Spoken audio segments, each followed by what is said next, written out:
100 ton वजनी खालिस copper से बने ये है शेर और शेरनी की जोड़ी, जो मलका बरतानिया क्वीन एलिजाबेथ की तरफ से कराची वालों के लिए तोहफा था, जिसे 12 साल पहले मोहाटा पैलेस में होने वाली नुमाइश के लिए मुंतकिल कराया गया था। ताहम 12 साल की तवील मुद्दत के बाद अब इन धाती शेर के मुजस्मे को असल जगह पर नस्ब कर लिया गया है। ये बरसा बरस से कराची ज़ू की जीनत थी। मैं समझता हूँ कराची शहर में, इवन पाकिस्तान में इस तरह की खूबसूरत एंटीक शायदी हो, जो कि एक बहुत नायाब और कराची की पहचान है। शेरों की मुजस्मों की मांद पड़ती खूबसूरती को बहाल करने के लिए माहिर कारीगर बुलाए गए हैं, ताकि इसको असल शक्ल में वापस लाया जाए। इसमें एंटीबायोटिक केमिकल आता है जो मैल काटता है, वो लगाया है। मजीद इस पे 1-2 दिन लग जाएंगे तकरीबन।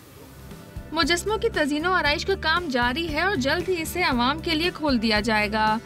शेर किसको नहीं पसंद, अब चाहे वो असली हो या फिर बना हो इस पीतल का।